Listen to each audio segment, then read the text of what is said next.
ಆದ್ಯ ನ್ಯೂಸ್ನ ಸಮಸ್ತ ವೀಕ್ಷಕರಿಗೂ ಸ್ವಾಗತ. ಚನ್ನಗಿರಿಯ ಪ್ರಜಾಪಿತ ಈಶ್ವರೀಯ ಬ್ರಹ್ಮಕುಮಾರಿ ವಿಶ್ವವಿದ್ಯಾಲಯದಲ್ಲಿ ಇಂದು ರಕ್ತದಾನ ಶಿಬಿರವನ್ನು ಹಮ್ಮಿಕೊಳ್ಳಲಾಗಿದ್ದು, ರಕ್ತದಾನ ಶಿಬಿರ ಕಾರ್ಯಕ್ರಮವನ್ನು ಚನ್ನಗಿರಿಯ ಅಗ್ನಿಶಾಮಕ ಠಾಣಾಧಿಕಾರಿಯಾದಂತಹ ಕುಮಾರ್ ಅವರು ಉದ್ಘಾಟಿಸಿದರು. ಈ ಸಂದರ್ಭದಲ್ಲಿ ಸಂಸ್ಥೆಯ ಸಂಚಾಲಕರಾದಂತಹ ಹಿರಿಯರಾದಂತಹ ಮಹಾದೇವಿ ಅಕ್ಕನವರು, ಹಾಗೆಯೇ ಮಹಾಲಕ್ಷ್ಮಿ ಅಕ್ಕನವರು, ಹಾಗೆಯೇ ಮಣ್ಣಮ್ಮ ಕಾಲೇಜಿನ ಪ್ರಾಚಾರ್ಯರಾದಂಥ ರವಿಕುಮಾರ್ ಮತ್ತು ಉಪನ್ಯಾಸಕರು ಈ ಸಂದರ್ಭದಲ್ಲಿ ಹಾಜರಿದ್ದರು. ಸುಮಾರು 30ಕ್ಕೂ ಅಧಿಕ ಜನರು ಈ ಸಂದರ್ಭದಲ್ಲಿ ರಕ್ತದಾನವನ್ನು ಮಾಡಿದರು. ರಕ್ತ ಯೂನಿಟ್ ಅನ್ನು 4 ಜನ ಪೂರ್ಣಗೊಳಿಸಬಹುದು.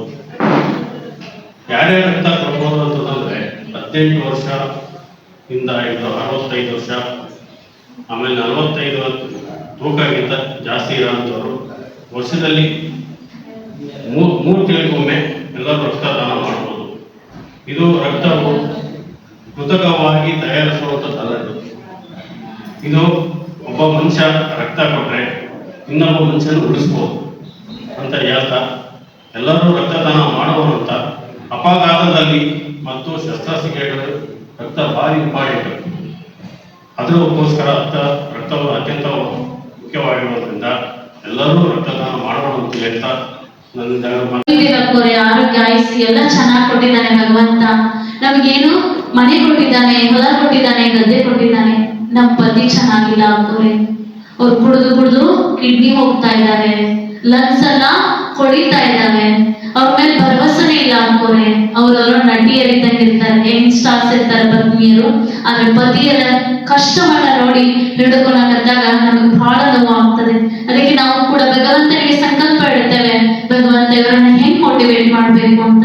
ಆದ್ರೆ ಶಿವ ಸಂಕಲ್ಪ ದೊಡ್ಡದಾಗಿ ಇರ್ತದೆ. ನಾವು ಒಬ್ಬರ ಬಗ್ಗೆ ಸಂಕಲ್ಪ ಮಾಡಿದ್ರೆ ಅದ್ರ ಪರಮಾತ್ಮನ ಇಚ್ಛೆ ಲಕ್ಷಾಂತರ ಕೋಟ್ಯಾಂತರ ಜನರ ಆಸೆಯಿಂದ ಪೂರ್ಣ ಮಾಡುವಂತದ್ದು ಇರ್ತದೆ. ಬೆಳೆಯುವ ಸಿರಿ ಮೊಳಕೆಯಲ್ಲಿ ಎಂಬಂತೆ ಶಾಲಾ ಕಾಲೇಜುಗಳಲ್ಲಿ ಫಸ್ಟ್ ಸ್ಟಾರ್ಟ್ ಮಾಡಿದ್ದೇವೆ. ಮುಂದೆ ಯಾವುದೇ ರೀತಿ ಅನಾಹುತಗಳು ಆಗಬಾರ್ದು. ಯಾರು ಅವರನ್ನ ಕೈ ಹಿಡಿದು ಬಂದಿರ್ತಾರೋ ಅವರಿಗೆ ಸರ್ವಸ್ವ ಅಂತ ಇಟ್ಕೊಂಡಿರ್ತಾರೆ, ಅವರೆಲ್ಲರ ಆರೋಗ್ಯ ಚೆನ್ನಾಗಿರ್ಲಿ ಅಂತ ಶುಭ ಸಂಕಲ್ಪವನ್ನ ನಾವು ಮಾಡ್ತಾ ಇರ್ತೇವೆ. ಅದೇ ರೀತಿ ಇವತ್ತು ನಮ್ಮ ಕರ್ನಾಟಕ ಹಿಮೋಫಿಲಿಯಾ ಸೊಸೈಟಿ ಅವರು ಕೂಡ ಬಂದಿದ್ದಾರೆ. ಅವರು ಕೂಡ ಹೋದ ವರ್ಷ ಅವರೇ ಬಂದಿದ್ರು. ಅದಕ್ಕೆ ನಾನು ಹೇಳಿದ್ರೆ ಬಹಳ ಸದುಪಯೋಗ ಆಗಿದೆ. ನಮ್ಮ ರವೀನವ್ರು ಇಲ್ಲ ಇದ್ರೆ ಇಷ್ಟು ಓಡಾಡ್ಬಿಡ್ತಿದ್ರು ಅವರು. ಅವ್ರು ಹೇಳ್ತಾರೆ ಅಕ್ಕೋರೆ ಅವರು ಅಂದ್ರೆ ಫಸ್ಟ್ ಮಮ್ಮ ಅಂತ ಜಗನ್ಮಾತೆ ಮಮ್ಮ ಅವ್ರನ್ನ ಬಾಬಾ ನಿಮಿತ್ತ ಮಾಡಿದ್ರಿ ಸಂಸ್ಥೆಗೆ ಹೆಡ್ ಆಗಿ. ಆಮೇಲೆ ಪ್ರಜಾಪಿತ ಬ್ರಹ್ಮ ಅಂತ ಹೇಳಿದ್ರೆ ದಾದಾ ಲೇಖರಾಜ್ ಅವರು ಹೋಗ್ಬೇಕಾದ್ರೆ, ಅವರು ಅವ್ಯಕ್ತ ಆಗ್ಬೇಕಾದ್ರೆ ಅವ್ರು ಈಗೂ ಇದ್ದಾರೆ. ಆದ್ರೆ ಈ ಸ್ಥೂಲ ಶರೀರದಲ್ಲಿಲ್ಲ, ಅವರು ಸೂಕ್ಷ್ಮ ಶರೀರದಲ್ಲಿದ್ದು ಇಡೀ ವಿಶ್ವದ ಸೇವೆಯನ್ನ ಮಾಡ್ತಾ ಇದ್ದಾರೆ, ಇಡೀ ಜಗತ್ತಿನ ಸೇವೆಯನ್ನ ಮಾಡ್ತಾ ಇದ್ದಾರೆ. ಅದು ಪರಮಾತ್ಮನ ಜೊತೆ ಕೂಡಿ.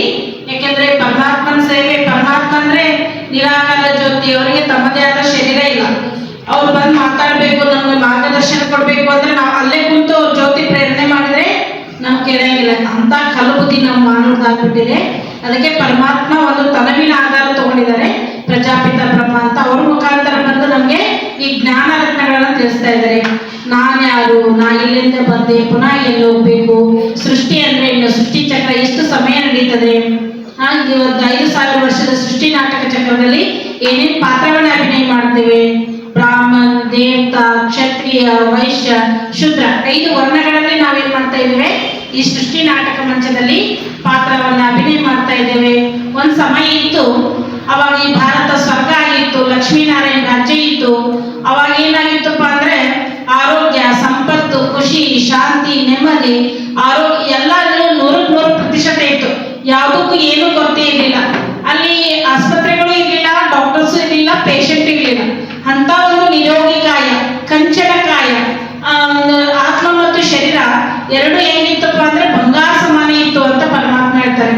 ಅಂತ ಒಂದು ಶರೀರವನ್ನು ನಮ್ಗೆ ಸಿಗ್ಬೇಕಂದ್ರೆ ನಾವೀಗ ಪರಮಾತ್ಮನ ನೆನಪು ಮಾಡಬೇಕು, ಪರಮಾತ್ಮನ ಸಂಘದಲ್ಲಿ ಬರಬೇಕು, ಪರಮಾತ್ಮನ ಮಹಾವಾಕ್ಯ ಕೇಳಬೇಕು. ಹೆಂಗೆ ಬೇರೆ ಎಲ್ಲ ಸಂಸ್ಥೆಗಳಲ್ಲಿ ಏನಾಗ್ತದಂದ್ರೆ TCS ಮಾಡಿದ್ರೆ ಟೀಚರ್ ಆಗ್ತಾರೆ ಮಕ್ಕಳು, MBBS ಮಾಡಿದ್ರೆ ಡಾಕ್ಟರ್ ಆಗ್ತಾರೆ, LLB ಓದಿದ್ರೆ ಲಾಯರ್ ಆಗ್ತಾರೆ, ಬೇರೆ ಬೇರೆ ಇಂಜಿನಿಯರಿಂಗ್ ಕೋರ್ಸ್ ಮಾಡಿದ್ರೆ ಇಂಜಿನಿಯರ್ ಆಗ್ತಾರೆ. ಹೀಗೆ ಅನೇಕ ಇದಾವೆ. ಅದೇ ರೀತಿ ಪರಮಾತ್ಮನ ಮನೆಯಲ್ಲಿ ಯಾರು ರಾಜಯೋಗ, ಸಹಜ ರಾಜಯೋಗವನ್ನು ಕಲಿತಾರೆ ಅವರೇ ರಾಜಾದಿರಾಜ ಮಹಾರಾಜ. ಲಕ್ಷ್ಮಿ ಅಂದ್ರೆ ನಮ್ದು ಗುರಿ ಉದ್ದೇಶನೇ ಈ ಸಂಸ್ಥೆದು ನರನಿಂದ ನಾರಾಯಣ, ನಾರಿಯಿಂದ ಲಕ್ಷ್ಮಿ ಆಗೋದು ಇದೆ.